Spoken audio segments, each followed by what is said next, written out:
Bonjour Monsieur l'ambassadeur. Bonjour Madame. Depuis votre arrivée au Vietnam en 2023, les relations franco-vietnamiennes ont franchi plusieurs étapes importantes, marquées notamment par l'établissement du partenariat stratégique global en 2024 et les visites de haut niveau.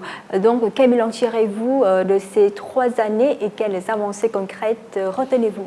3 ans en général, ça passe vite, mais au Vietnam, ça passe encore plus vite, parce qu'il y a un tel dynamisme au Vietnam qu'il faut évidemment en permanence suivre le rythme vietnamien et notamment renforcer notre coopération à la hauteur des objectifs du Vietnam, du potentiel du Vietnam et pour tenir compte du rôle que le Vietnam veut jouer dans le monde, dans la région et dans le monde.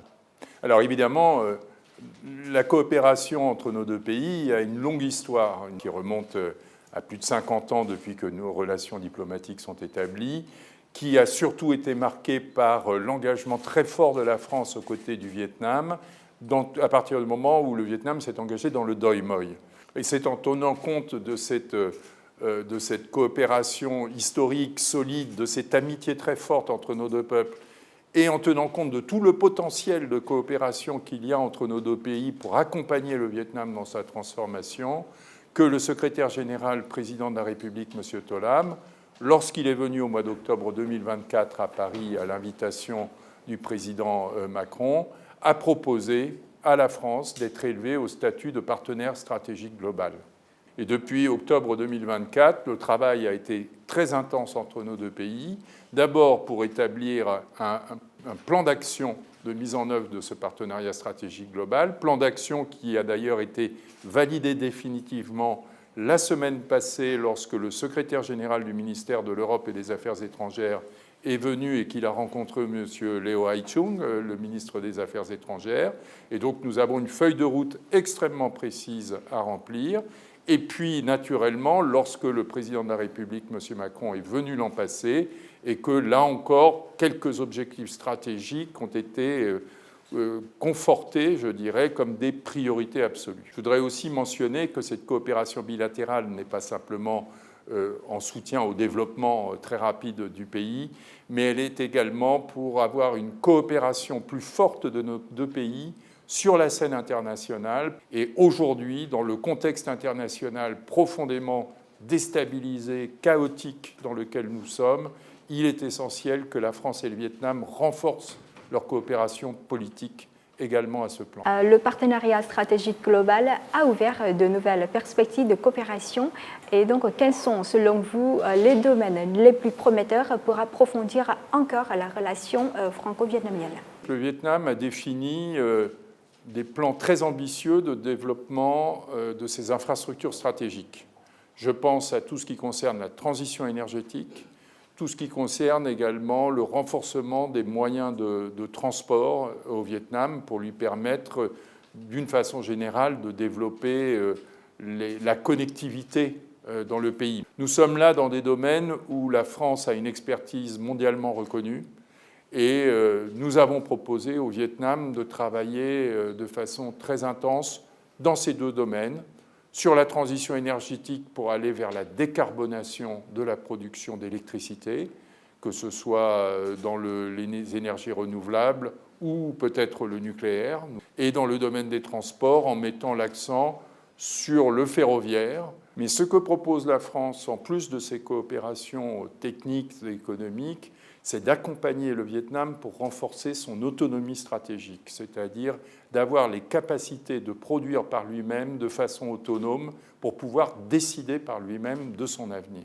Et donc il y a des travaux engagés dans le domaine de la défense et de la sécurité, dans le domaine spatial, et vous savez qu'au mois de septembre, nous organiserons le sommet sur l'espace, le sommet international sur l'espace, et qui pourra être une occasion de mettre en valeur la coopération dans le domaine de l'espace entre la France et le Vietnam, ou bien un autre domaine qui est la question de la mise en valeur des minerais stratégiques et des terres rares vietnamiennes pour permettre au Vietnam d'être pleinement souverain sur l'utilisation de ces terres rares, sur leur mise en valeur, avec de l'appui technologique venant de France, et pour nous, Français, évidemment, d'être dans une logique de sécurisation de nos approvisionnements.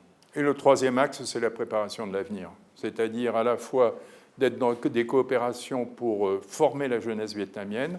C'est ce que nous faisons dans le cadre des campus franco-vietnamiens, de tous les doubles diplômes qui sont ici, de l'appel que nous faisons aussi aux jeunes Vietnamiens à venir étudier en France pour justement bénéficier des meilleures formations possibles, et puis l'encouragement que nous donnons au développement de coopération dans le domaine de la recherche entre des laboratoires français et des laboratoires vietnamiens dans tous les domaines qui intéressent aujourd'hui le Vietnam, les semi-conducteurs, l'intelligence artificielle, le quantique, le spatial, l'aéronautique, tous ces domaines-là. Il y a de l'innovation, nous devons travailler ensemble sur ces sujets. Le partenariat stratégique global se traduit aujourd'hui par de nombreux projets concrets. Et quels sont selon vous les projets qui illustrent le mieux la contribution de la France au développement du Vietnam? Je prendrai le cas du transport ferroviaire. Le Vietnam est en train de préciser exactement la façon dont il va mettre en œuvre ces grands projets. La France est aux côtés. Lors de la visite du président de la République, nous avons signé un accord entre la SNCF International, l'Agence française de développement et Vietnam Railways pour accompagner Vietnam Railways dans la conception même d'un projet aussi considérable que celui du TGV. Et dans ce cadre-là, évidemment, il y a des formations qui sont organisées et puis il y a aussi un effort pour montrer ce que pourrait être la coopération franco-vietnamienne. Et c'est la raison pour laquelle nous avons organisé déjà une première mission, mais il y en aura d'autres, au Maroc, pour permettre aux responsables vietnamiens de s'inspirer de ce que nous avons fait avec les Marocains. Et nous l'espérons de reprendre certains éléments parce qu'au cœur de la coopération franco-marocaine, il y a la formation, il y a le transfert de technologies et c'est ce que nous proposons au Vietnam. Deuxième axe majeur, c'est tout ce qui concerne la transition énergétique. Et donc la France est très engagée avec d'autres partenaires aux côtés du Vietnam dans le cadre du JETP, le Just Energy Transition Partnership, pour justement que le Vietnam puisse suivre ce rythme et décarboner sa production d'énergie. La France s'est engagée à hauteur de 500 millions d'euros dans le JETP. Il y en a déjà plus de la moitié qui ont été engagés.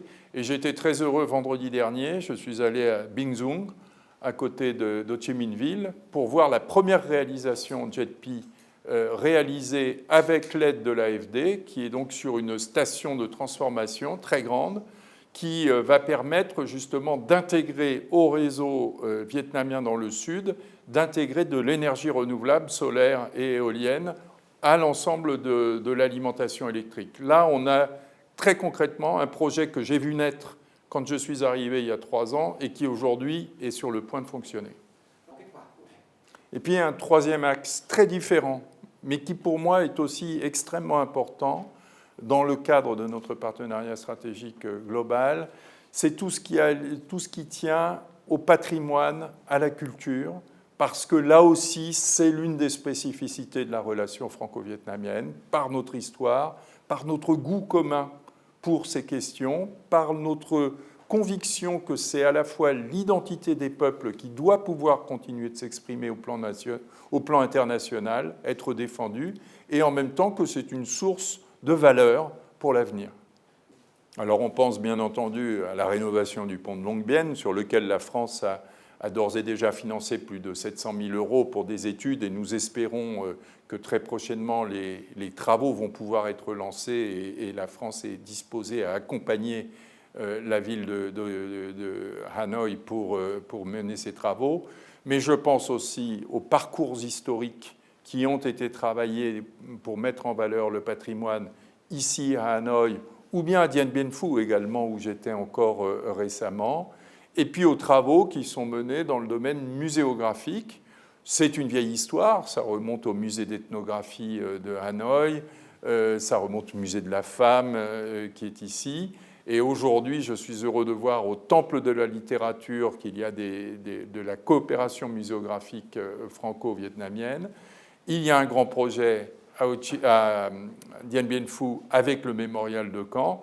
Et puis, c'est également une entreprise française qui a été retenue pour faire la muséographie du futur musée du Parti communiste vietnamien.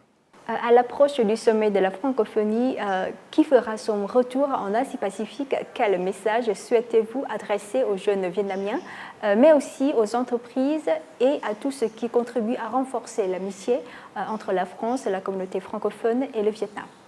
La tenue de ce sommet au Cambodge dans quelques semaines, dans quelques mois, c'est important d'abord parce que c'est le retour de l'Organisation internationale de la francophonie pour un sommet en Asie, après le sommet de Hanoï en 1997, qui avait été extrêmement important. Nous, ce que nous disons à la jeunesse vietnamienne, c'est d'utiliser tous les atouts qui sont entre ses mains. Et la francophonie est l'un des atouts qui est actuellement sous-utilisé par les jeunes Vietnamiens.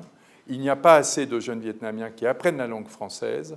Or, ils ont besoin d'apprendre la langue française, d'une part pour pouvoir accéder aux meilleures formations universitaires en France, au Canada, en Belgique, en Suisse. Et vraiment, ils passent à côté de beaucoup de formations qui, en plus, dans nos pays, sont des formations nettement moins coûteuses que dans d'autres pays anglo-saxons. Et d'autre part, pour l'avenir, les entreprises vietnamiennes auront de plus en plus besoin de locuteurs francophones pour accéder au marché francophone dans le monde entier. Le monde de la francophonie, c'est 350 millions d'habitants, qui est un monde en grand développement. Le Vietnam y a toute sa place, non seulement comme membre, mais comme acteur. Et donc, nous espérons que les jeunes Vietnamiens profiteront davantage de cet atout qu'ils peuvent jouer pleinement. Je suis en tout cas très heureux de voir sur les 3 dernières années des frémissements tout à fait intéressants. D'abord, la reprise du nombre d'étudiants vietnamiens qui décident de venir en France. Leur nombre augmente. Ensuite, la bonne vitalité des campus franco-vietnamiens, à commencer par l'USTH, qui est très, très dynamique, mais également des autres, et des doubles diplômes, avec également la venue de très nombreux étudiants français qui viennent passer un semestre au Vietnam. C'est très encourageant. Et puis, dans le domaine éducatif, moi, je suis extrêmement heureux de voir que le nombre d'établissements labellisés France Éducation est passé en 3 ans de 17 à 44, ce qui fait de ce réseau vietnamien le premier d'Asie de loin. Merci, monsieur, pour cet entretien. Avec mon plaisir.